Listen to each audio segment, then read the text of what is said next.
Okay, welcome to those of you that have just joined us on our journey down to Greenwich. Now that we've left the pier again, just got to run for a little safety announcement. This boat is licensed by the Maritime Coastline Agency. Licensed by them, we carry all the complements of life-saving apparatus, including life rings, life rafts, life jackets, all located around various points of the vessel. All emergency exits are marked by the green and white signs, and in the highly unlikely event of an emergency, you will be told how to proceed by a member of crew over this public address system. The bar's open throughout the duration of the trip. Tea, coffee, soft drinks, bar snacks, alcoholic beverages, all available from the boat. Toilets are in the lower saloon at the back. Now for those of you that have stayed on, for those of you that have just joined, I was pointing out a few places and items of interest. Would you like me to continue at all? Do I have to? Okay. Alright then, for those of you that have just joined, I have to stress I am not a professional guide, I am just a member of the crew. If I do make any mistakes, please don't hesitate to tell the person sitting next to you. No problem, you are a good guy. Now, as we go through Tower Bridge, ladies and gents, we're now into more the residential areas of London nowadays. But coming up on the right hand side, in a moment, you're going to see a gap in the buildings. Now it's known as St Saviour's Dock, but on the river we know it as Dock Head Bermondsey. But you'll see the gap just be coming into view over on the right hand side, the little dock entrance. Now it's up that dockway that many of the scenes were filmed for the film Oliver Twist. That's where you'd find Fagin and his gang of boy thieves hanging around back in the days. But back then, no one wanted to live up there. Nowadays, a really sought after residential area, ladies and gents. Much like the area over to our left hand side, you've got all the old boats. This is Hermitage. Your boat has to be over a certain age in order to live there. Behind all the old boats, you've got three pretty much identical apartments, ladies and gents. Now at the end, you'll see the two circular apartments. Now the sub-penthouse, that went on sale for about £3 million. That was a fair few years ago now. Now it is rumoured that that apartment has gone on the market again. So if anyone is interested in living downstairs from me, you can buy that apartment. I'm not sure how much it's going to set you back nowadays. If the weather stays nice, I'm going to have a barbecue later. You're all welcome to come round. Just keep ringing the penthouse button. Eventually someone might answer, okay? Now we've had quite a few celebrities living on the banks of the River Thames over the years. Now coming up on the left hand side, you've got the lovely house with the archway windows at the bottom, the security cameras, the pillared entrance. I can't see her car outside today, but that's the London home of the actress Dame Helen Mirren. That's her London home over there. Beautiful house, isn't it? It's a London home. Next to that, you've got Oliver's Wharf. Now the penthouse, that was owned by the actress and singer Cher. She lived in the whole top floor there. But she moved out complaining. Me and all the other boats on this river, we was going past telling you lot where she lived. She didn't like that. So she now lives in Chelsea Harbour, second tower block, flat number 4. I didn't tell you that though, okay, I didn't tell you that. Also on the left hand side, you've got a little warehouse there with the letter E on top of it. That stands for Execution Dock. Back in the days, we had a lot of thieves and pirates on this river. If you was convicted guilty of piracy, you'd be led down onto the foreshore of the River Thames, on the low water where the beach area is exposed, pretty much like now, and chained up and executed by what was called the Grace of Wapping. That's where they'd allow 36 hours of water or 3 tides to pass over your head, whatever come first. It was because of all the thieves and pirates, though, that they started the River Thames Police Force. You'll see them on the left. Now, the River Thames Police Force, they are the oldest uniformed police force in the world. they do actually predate the Bow Street runners by about 15 years. Now, the most famous person to be executed by the Grace of Wapping, convicted of piracy, was a Captain Kidd. There's a pub on the left named after him. Now, Captain William Kidd, he was a Scottish sea captain sent out to capture pirates. He found it a lot more profitable to become one himself, and he was executed by the Grace of Wapping in 1702. Now, back to the right hand side, there's a little church, St Mary's of Rotherhithe. Now, a famous gentleman was buried in there by the name of Captain Christopher Jones. He was the owner and the master of a pilgrim ship called the Mayflower. Now, on the right hand side, there's a little white pub just coming into view called the Mayflower. At the top of the pub, as we go past it, you'll see a perfectly scaled weather vane of the pilgrim ship herself.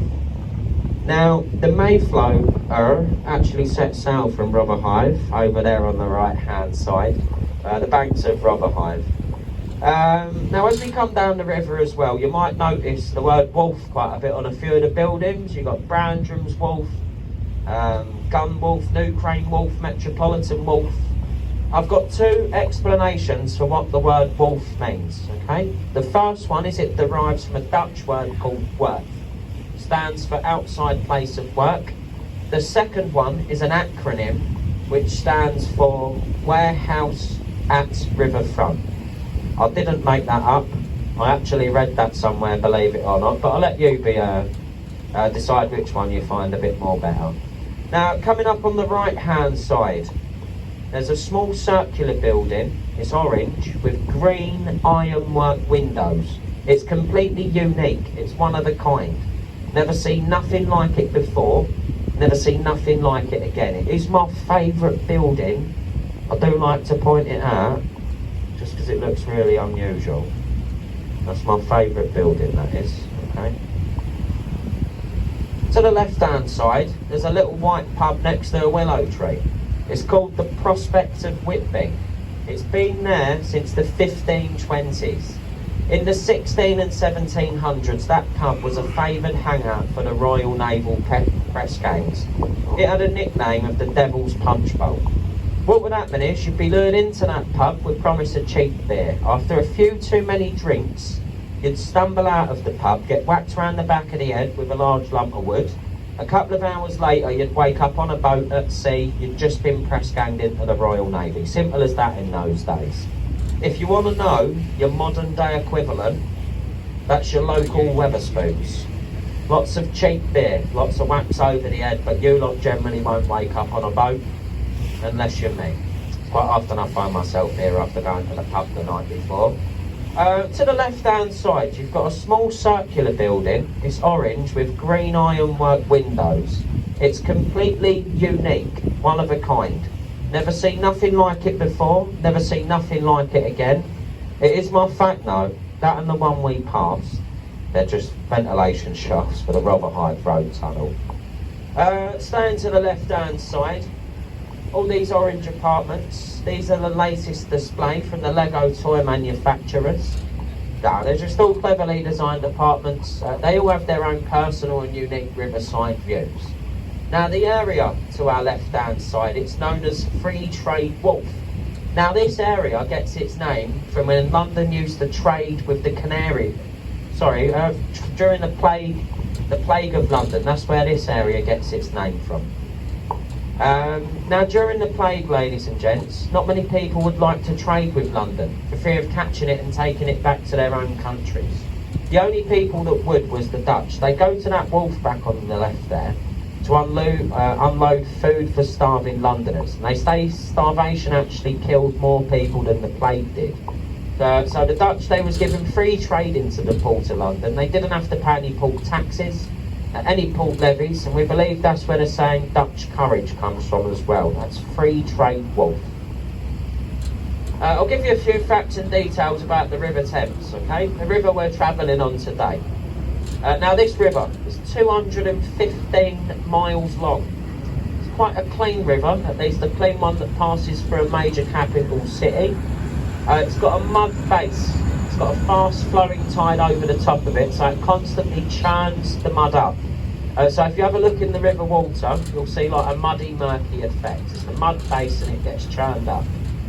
On the last count, there was 115 different species of fish in this river and 92 species of birds that live just alongside it. It is a tidal river. We have 2 tides a day. One tide is 12 hours. There's an average rise and fall of anything up to 7.5 metres. Either side of the boat, you'll see a green moss line on the river wall. That's about your average high water marker, okay? And it does generally reach that green moss line twice a day, every day. Okay. Now, coming up on the left, there's 2 white houses over there on the left-hand side. Just before those, there's a little pub called The Grapes. The name's just coming into view now. It's in the attic there. Charles Dickens, he stayed and wrote the novel Our Mutual Friend. That pub is also owned by a gentleman called Sir Ian McKellen. Gandalf the Grey, he owns that pub. Now, he may or may not live a few doors down. He may or may not have a yellow statue of a man in his garden. I may or may not be allowed to tell you that, ladies and gents. It's one being a bit more softer on the old boys. That yellow statue and the one in the river, they're both designed by Anthony Gormley. It's the same man who designed the Angel of the North. Now, the area in front of the boat with the giant towers, now this is the Canary Wharf area. This area got its name from when London used to trade with the Canary Islands. And this is where they used to unload all the fruit produce back in the days. So the first building to be constructed over here, it was the one with the pyramid roof and the white flashing lights. It's called 1 Canada Square. Stands 774 feet tall, and it was the tallest building in London until they constructed the Canary Islands.